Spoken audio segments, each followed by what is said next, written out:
একদিকে কয়েকশো বছরের পুরনো দুষ্প্রাপ্য সব ছবি, আর অন্যদিকে কয়েক কোটি বছরের পুরনো ডাইনোসরাসের কঙ্কাল। ভাবুন তো, একদিনেই যদি এই দুটোর দেখা মেলে তবে কেমন হয়।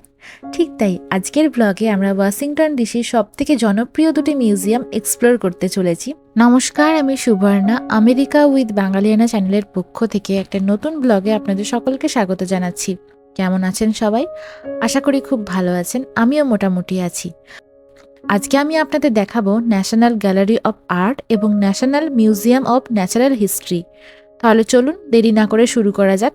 প্রথমে আমি চলে এসেছি এখন ওয়াশিংটন ডিসিতে natural museum of natural history বলে যে মিউজিয়াম, সেখানে।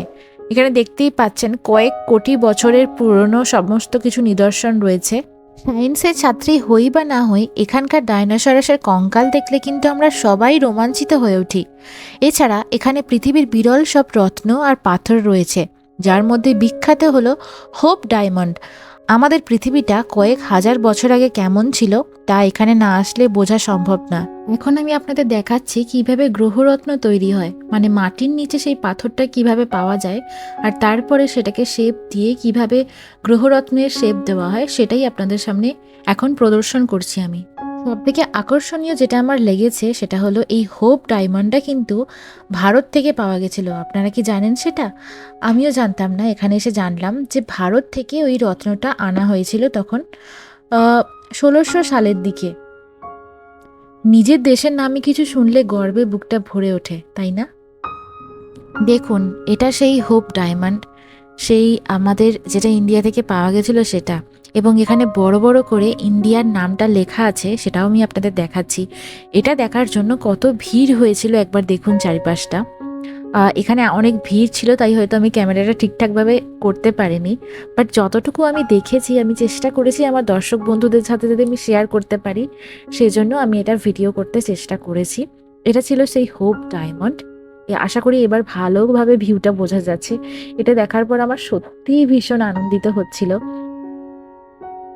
কথিত আছে ওটা নাকি ইন্ডিয়ান একটা মন্দির থেকে পাওয়া গেছিল। তারপর ওটার অনেক হিস্ট্রি আছে, সেটা বলতে গেলে আমার ভিডিওটা শেষ হয়ে যাবে। সেগুলো নিয়ে আমি পরে কোনোদিন আপনার সাথে শেয়ার করব আপনাদের সাথে। তো এরপর আমরা বাকি মিউজিয়ামটা ঘুরে দেখলাম। সত্যি কথা বলতে একটা মিউজিয়ামে যদি আপনি ঢোকেন সারাদিনে সেটা কভার করা খুবই মুশকিল হয়ে যাবে, কারণ প্রত্যেকটা কোনায় কোনায় এত কিছু জানার আছে, এত কিছু শেখার আছে, যেটা না দেখলে বিশ্বাস হবে না।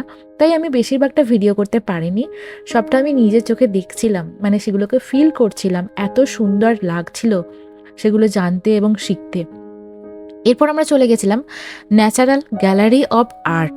এখানে আছে কোটি কোটি ছবি সংরক্ষিত আছে, সেটাও আমি আপনাদের সাথে শেয়ার করছি। দেখুন, তার সামনে এখানে টিউলিপের একটা ছোট্ট বাগান ছিল, সেইগুলো দেখতেও অসাধারণ লাগছিল। তাই আমি এখানে একটু ভিডিও শ্যুট করে নিলাম, কারণ আমার এই ভিউটা অসাধারণ লেগেছে। এখন আমরা প্রবেশ করলাম ন্যাচারাল গ্যালারি অফ আর্টে।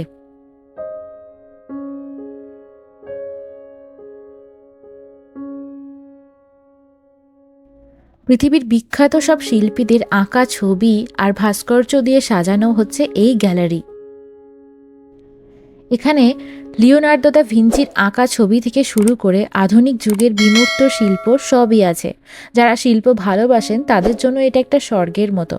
প্রতিটি ছবির পেছনে যেন এক একটা গল্প লুকিয়ে আছে।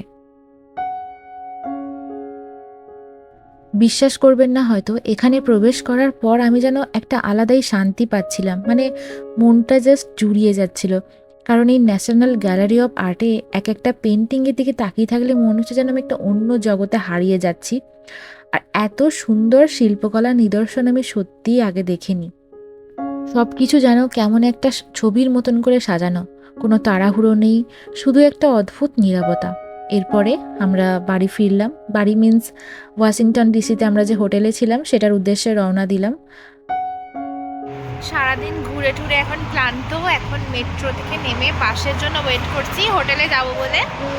তা আজকে ছিল আমাদের ওয়াশিংটন ডিসিতে দ্বিতীয় দিন ঘোরার এক্সপিরিয়েন্স আর কি, সেটাই শেয়ার করলাম। কেমন লাগলো সবাই অবশ্যই কমেন্ট করে জানিও। যদি ভালো লেগে থাকে তাহলে লাইক, কমেন্ট আর শেয়ার করে পাশে থেকো। আর যারা নতুন দর্শক আছে অবশ্যই সাবস্ক্রাইব করে দিও। ওকে, আমরা এখন এই মেট্রো লাইন থেকে নামলাম ওখানে ক্যামেরা ভিডিও এলাও আজকে নেই, ওই জন্য আমি করিনি। তো যাই হোক, মেট্রোটা এখন এই দেখছি এই দিক দিয়ে যাচ্ছিলো, আর আকাশটাও দারুণ দেখতে লাগছে।